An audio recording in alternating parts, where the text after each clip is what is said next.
Good afternoon, everyone. Welcome to Gratitude Tuesday. My name is Raina, and I'm a recovery coach here at Capital Recovery Center. Today, we're going to talk a little bit about self-care. Found this article on everydayhealth.com by Maura Lauer. And we're going to go talk about some things like what is self-care, what are some types of self-care, and then some common questions and answers about the subject. So article starts out stating like, let's clear up one common misconception from the get-go. Self-care is not synonymous with self-indulgence or being selfish. Read that again. Self-care is not being self-indulgent or being selfish. Self-care means taking care of yourself so that you can be healthy, you can be well, and you can do your job. You can help and care for others, and you can do all the things you need to and want to accomplish in one day. So this isn't about, being a selfish person or putting off things that you're supposed to or people you care for. It's about making sure that you're caring for yourself so you can care for others and you can be like a productive, healthy, happy person. So if you think you've been hearing more about self-care, now you're right. One indicator, according to Google Trends, the number of searches for self-care has more than doubled in recent years. Paula Lopez, an associate professor and chair of the Department of Psychology and Educational Consultation at Fairview University in Connecticut, says the need for self-care is obvious. We have an epidemic of anxiety and depression, she says. Everybody feels it. And I think that, as being an addict and being in recovery, you feel that a little more intensely, especially in the beginning, that anxiety, that depression, that overwhelming feeling of, okay, what do I do with my life now? And how do I get through this, without using, without causing any harm. And then also with with COVID, that put you're removed from society, and now all of a sudden here we are back in it, and there's some anxiety and some depression that comes along with that because isolating can definitely create some anxiety and depression when we've done it for so long going back out into the world. So I just want to say self-care is part of the answer to how we can all better cope with daily stressors. Kelsey Patel explains that a Los Angeles-based wellness expert and the author of upcoming book, Burning Bright, Rituals, Reiki, and Self-Care to Heal Burnout, Anxiety, and Stress. It's work stress. It's the stress of trying to keep up with the pace of daily life, which technology has hastened more than ever. Just think how many emails come flooding into your inbox each day. If it's anything like mine, it's a lot. People are feeling lonelier and less able to wind down and slow down, which makes them feel more anxious and overwhelmed by the simplest tasks. This is very true. You figure if you're someone who is working a full-time job, so let's just say you're, a 9-to-5 type job, then you come home. If you have a family, children, you have to make sure that they're taken care of, that your dinner's cooking, baths are done, everything's cleaned up, you're getting ready for the next day. It's a lot, and it's like this nonstop culture that we live in anymore. And, those things build up, and it can become very overwhelming. I know for me personally, that happens when, my space is just like overrun with things.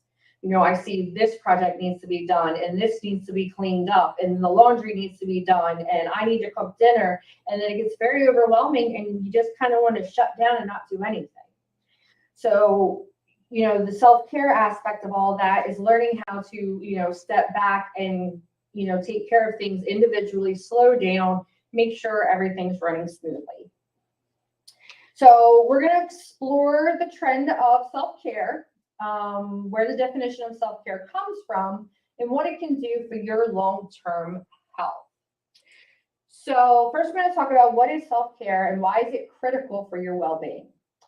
Several organizations and researchers take a health-oriented approach when defining self-care. The World Health Organization defines self-care as the ability of individuals, families, and communities to promote health, prevent disease, maintain health, and to cope with illness and disability with or without the support of a healthcare provider. And that's very important. It's being able to, find that time for yourself and make sure that you're okay, on a day-to-day basis. We have doctors that can help us. We have therapists that can help us. We have 12-step groups that can help us. We have the center here that can help. But it's also about learning how to do those things for yourself. So according to this definition, self-care includes everything related to staying physically healthy, including hygiene, nutrition, and seeking medical care when needed. It's all the steps an individual can take to manage stressors in his or her life and take care of his or her own health and well-being. And let's just talk about that for a minute, because a lot of us in active addiction, we definitely are not doing self-care. We're not taking care of ourselves mentally, physically, emotionally, and that takes a big toll on our bodies and our spirit and everything. And this talks about like some of the basic things like hygiene. A lot of people when they're out using, you're not worried about brushing your teeth or showering or changing your clothes or anything like that. Like that focus is gone. And we don't think about hygiene as self-care. It's something that most people, like, that's just what you do on a day-to-day. You wake up, you take a shower, you brush your teeth, you get dressed, you put on deodorant, like all these normal things. But for someone caught up in the grip of addiction, hygiene is not a priority. But it is a very important part of health, of self-care, as is nutrition. When using, I don't know about you guys, but food was not on the top of my priority list. In whatever I was eating was just very, like $1 for a bag of chips, or just like something, honestly, that you could probably stick in your pocket and walk out of the store with. But when we get clean, we realize that, not like nurturing our bodies and giving it the nutrition that it needs, like it takes a toll. So nutrition, eating healthy, making sure you have enough to eat is very important to your overall self-care. And again, these are things that in everyday life we kind of take for granted, but they are things that are necessary to make sure that we are healthy. So we're going to look at some common questions and answers about self-care. So what are the benefits of practicing self-care? Self-care is anything you do to take care of yourself so you can stay physically, mentally, and emotionally well. Its benefits are better physical, mental, and emotional health and well-being. Research suggests self-care promotes positive health outcomes, such as fostering resilience, living longer, and becoming better equipped to manage stress. This is really great because this is, like I said, this is kind of your daily life. Benefits your physical, your mental, your emotional well-being, all of those things. And, if you're struggling with any of this, you can always come in here, because sometimes, depending on where your addiction took you, how you were brought up, if you're from, a family where addiction was, high in like the family dynamic, you may not have been taught the proper way to do things. Some people come in and they don't have any idea how to, put themselves together for a job interview. Just simple things that we can help you with. We also, if you want to come out to our row on Wednesdays, we're putting together like little wellness bags. Just common things that every human being should be entitled to: deodorant, toothbrush, toothpaste, like all these different things to give you a little bit of self-care and a little bit of a pick-me-up. So the next one says, can self-care help prevent disease and illness? While self-care can help prevent future health problems, it alone is not a cure or treatment for disease or illness. For those living with a chronic disease, such as heart disease or cancer, however, practicing self-care may help patients with managing symptoms, bolstering other aspects of health, and improving emotional well-being. So basically what this is saying is, while self-care is not going to prevent certain things, it is going to help regardless. So if, someone is struggling, like for me, myself, I have an autoimmune disorder. And I know that I need to go see my rheumatologist every 6 months to make sure that everything is where it's supposed to be. That's a form of self-care for me. Keeping those appointments, making sure I do the blood work, taking this doctor's suggestions.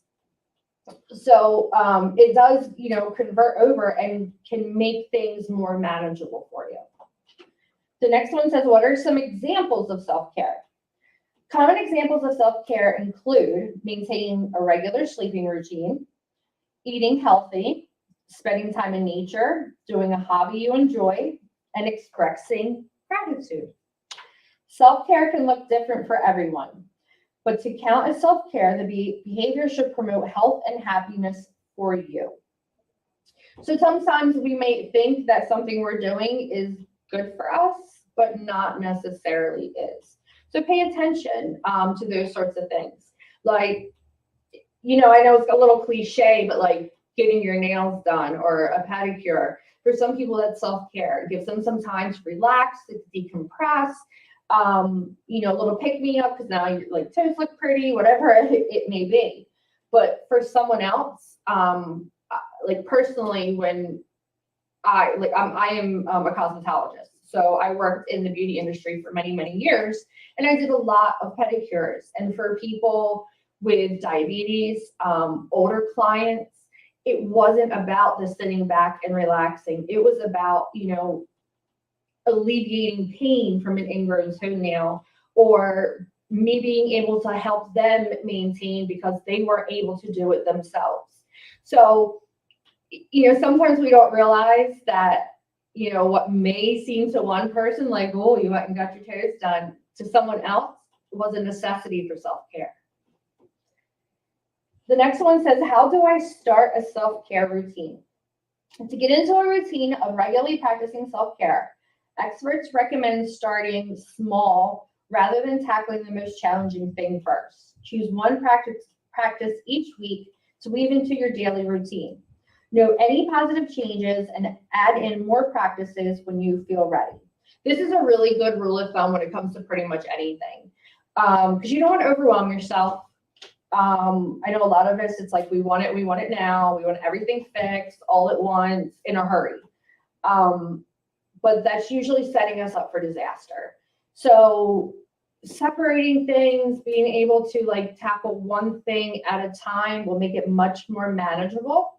And you're more likely to be successful. Let's see, it says some researchers have adopted a similar clinical approach by defining self-care as a set of activities in which one engages throughout life on a daily basis, focusing on promoting health, preventing illness, and managing issues that come up. A study published in BMC Palliative Care in 2018 took self-care to mean the self-initiated behavior that people choose to incorporate to promote good health and general well-being. The study authors added that it's about being healthy, but also about incorporating coping strategies to deal with work stressors. Somehow I think I missed a page.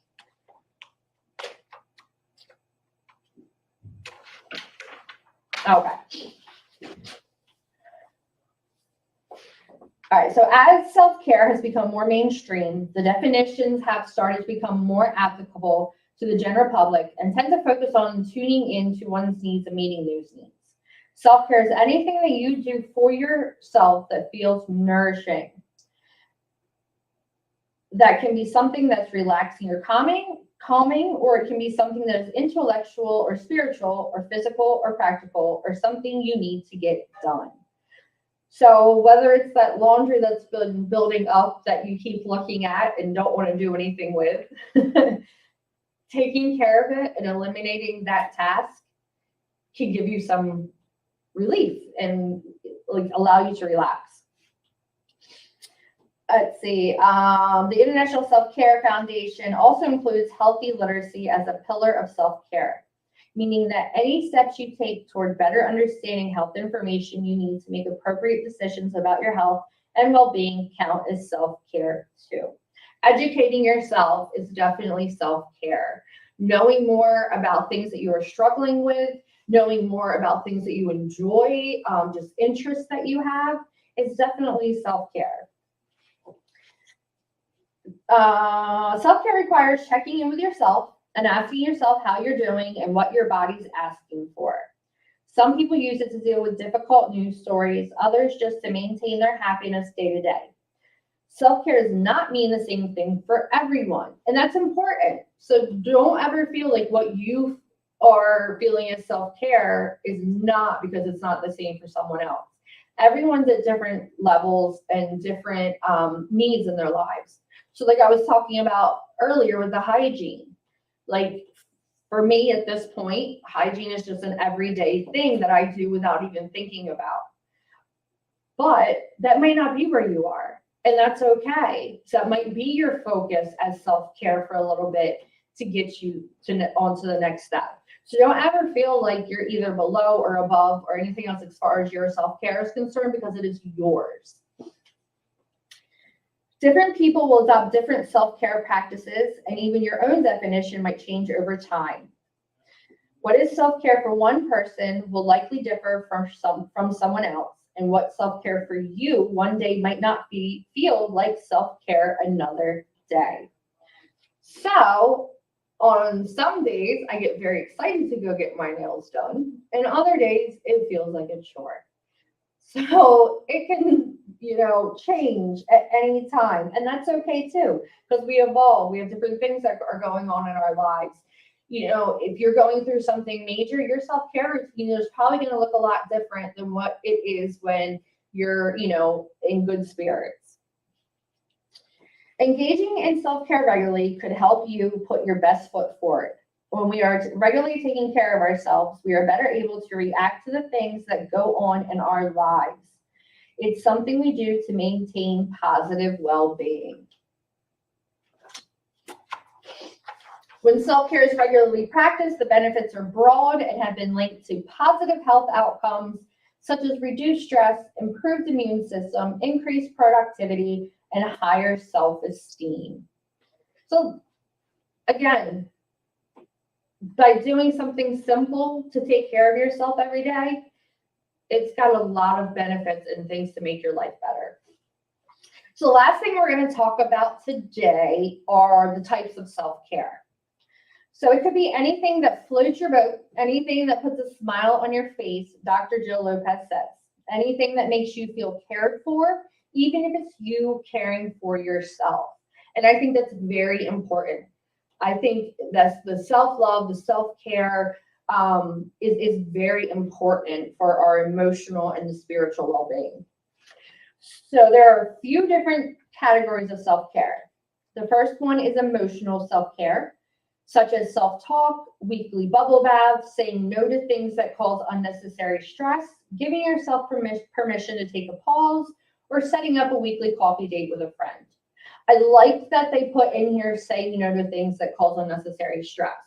Because while we can focus a lot on things that we need to do or that we want to do for self-care, sometimes it's about not doing certain things, not letting, negative people or negative influences into our lives. And putting up that boundary is a form of self-care.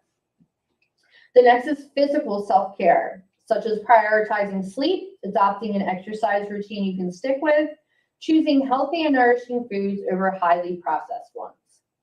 And lastly is spiritual self-care, such as attending a religious service, spending time in nature, meditating, incorporating regular acts of kindness into your day, or keeping a gratitude journal. And of course, you already know that we always encourage you to keep a gratitude journal. It keeps things very real, and it's a great thing to look at as you grow in your recovery, because your list is going to grow in your recovery. So that is all we're going to talk about today for self-care. I'd like to thank you for joining us. Please, at any time, you are welcome to stop in, come see any of the coaches here at Capital Recovery Center, join in our groups, just come in to talk. Anything, any way we can help you with your self-care, we are more than happy to.